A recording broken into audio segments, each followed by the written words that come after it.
नमस्कार आज्ञा। आज आम एक दिव्य औषधीय गछ मदन मस्तक विषय जानिबा। एही लता पुरुष मानक पई प्रकृतिर अमूल्य वरदान। विशेषकर जो पुरुष माने दाम्पत्य जीवन में संभोग सुखर पूरा आनंद नहीं पारुना, जो पुरुष माने संतान उत्पत्ति करने को असमर्थ होउचंती, मदन मस्तक महिला मानक पई मध्य अत्यंत उपकारी। मदन मस्तक गछर वैज्ञानिक नाम हाइबैंथस एनेस्पर्मम, हिंदी रे रत्न पुरुष कहती, संस्कृत रे याकू रत्न पुरुष एवं मदन मस्तक, अंग्रेजी रे spade flower, pink ladies slipper, green plum, rattle box, Odia रे मदन मस्तक रत्न पुरुष कुआ जाए। स्थानीय भाषार नाम हुए तो अलग होई पारे। आपणकर स्थानीय भाषार नाम कमेंट रे लिखंतु। यार नाम भली यार गुण मध्य बहुत मूल्यवान। आसंतु जानिबा यार संपूर्ण परिचय एवं चमत्कारी औषधीय उपयोग विषय रे।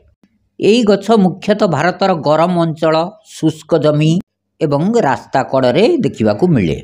यह एक छोट मसृण किंबा लोमयुक्त बुदा जहाँ 60 सेंटीमीटर पर्यंत उच्चा हुए। लंबा रेखीय पत्र एवं एकांत गोलापी बैगणी कोदाल आकृतिर फूल हुए। यार आकृति बेस नियारा एवं सुंदर। अंग्रेजी रे याकू स्पेड फ्लावर कुआजिबार कारण हेउची यार नियारा आकृति। एक आयुर्वेदिक संस्कृत श्लोकटी मदन मस्तक गछर गुणधर्मर परिचय कराई थाए। मदन मस्तक शीतं मधुरं बल्यबृहणं शुक्रदं वातपितघ्नं काम्यम बीर्यवर्धनम। अर्थ है मदन मस्तक शीतल गुणयुक्त मधुर स्वादर, यह शरीर को बल और पुष्टि दे थाए, शुक्र धातु को बढ़ाई थाए, काम शक्ति वृद्धिकारक, बात और पित्त दोष को नियंत्रण करे एवं बीर्यवर्धक भावे परिचित। मुख्य औषधीय उपयोग आयुर्वेद एवं सिद्ध चिकित्सा प्रणाली रे रत्न पुरुष को एक टॉनिक भाव में ग्रहण करा जाए। यार मुख्य उपकारिता गुड़िक है पुरुषत्व वृद्धि और सामर्थ्य। यह प्राचीन काल पुरुष मानक पई एक कामदीपक एवं शक्तिवर्धक भाव में व्यवहार करा जाए।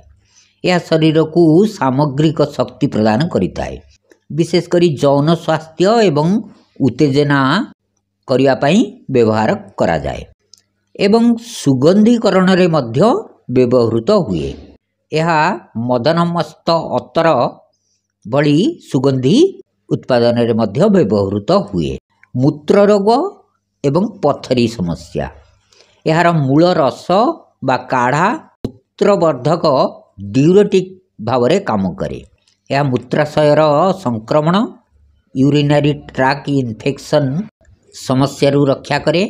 कष्टदायक परिस्रा, डायसूरिया एवं मूत्राशय पथर बा अस्मरी निवारण में सहायक होता है।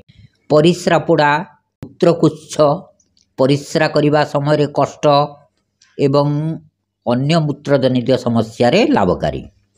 श्वास एवं आस्थमा, यार शुक्ला पत्रर चूर्ण को पारंपरिक भाव में आस्थमा, श्वास एवं काश पाई व्यवहार करा जाए। हजम शक्ति एवं पतला झाड़ा, यार पत्रर रस हजम शक्ति को सुधारिवा सहित तरल झाड़ा, डायरिया एवं डिसेंट्री चिकित्सा रे लाभदायक होता है। महिला मानकर श्वेतप्रदर धला पानी समस्या लिकोरिया पाई मदन मस्तक गछ अत्यंत उपकारी। शरीर ज्वाला और पित्त रोग, यह शीतल गुणयुक्त हेतु शरीरर ज्वाला, पेट पिठी रे जलन, पित्तज रोग एवं अधिक तृष्णारे लाभ मिले। विषाक्तता निवारण, किछि अंचल रे यार फल को बिछा कामुड़िबा एवं अन्यान्य विषाक्त स्थितिर चिकित्सा रे व्यवहार करा जाए। व्यवहार प्रणाली एवं सतर्कता, यही उद्भिदर मुख्यतः समस्त अंश मूल, पत्र एवं संपूर्ण बुदा को व्यवहार करा जाए। ସାଧାରଣତଃ ଏହାର ଶୁଖିଲା ଚେରକୁ ଚୂର୍ଣ୍ଣ କରି ମହୁ ସହିତ ବା ପତ୍ରକୁ ଶୁଖାଇ କାଢ଼ା ତିଆରି କରି ସେବନ କରାଯାଏ। ଏହାର ସମ୍ପୂର୍ଣ୍ଣ ଗଛକୁ ଗର୍ଭବତୀ ମହିଳାଙ୍କ ପାଇଁ ଏକ ସାଧାରଣ ଶକ୍ତିବର୍ଦ୍ଧକ ଟନିକ୍ ଭାବରେ ବ୍ୟବହାର କରାଯାଏ। ଗୁରୁତ୍ୱପୂର୍ଣ୍ଣ ସତର୍କତା। ଦର୍ଶକ ବନ୍ଧୁ, ଏହି ତଥ୍ୟ କେବଳ ଶିକ୍ଷା ଏବଂ ପାରମ୍ପରିକ ଜ୍ଞାନ ପାଇଁ ଉଦ୍ଦିଷ୍ଟ। କୌଣସି ରୋଗର ଚିକିତ୍ସା ପାଇଁ ଏହାକୁ ବ୍ୟବହାର କରିବା ପୂର୍ବରୁ ଜଣେ ଯୋଗ୍ୟ ଆୟୁର୍ବେଦିକ ଡାକ୍ତର ବା ବୈଦ୍ୟଙ୍କ ପରାମର୍ଶ ନିଶ୍ଚୟ ନିଅନ୍ତୁ। ଆତ୍ମଚିକିତ୍ସା ବିପଦଜନକ ହୋଇପାରେ। ପ୍ରକୃତିର ଏହି ଅମୂଲ୍ୟ ରତ୍ନ ପୁରୁଷ ବିଷୟରେ ଜାଣି ଆପଣଙ୍କୁ କିପରି ଲାଗିଲା ଆମକୁ କମେଣ୍ଟ ବକ୍ସରେ ନିଶ୍ଚୟ ଲେଖନ୍ତୁ। ଯଦି ଭିଡ଼ିଓଟି ଭଲ ଲାଗିଥାଏ ଭିଡ଼ିଓକୁ ଲାଇକ୍ ଏବଂ ସେୟାର କରନ୍ତୁ। ଆହୁରି ଅଧିକ ଜ୍ଞାନବର୍ଦ୍ଧକ ଭିଡ଼ିଓ ଦେଖିବା ପାଇଁ ଆମ ଜଡ଼ିବୁଟି ଚ୍ୟାନେଲକୁ ସବସ୍କ୍ରାଇବ୍ କରନ୍ତୁ।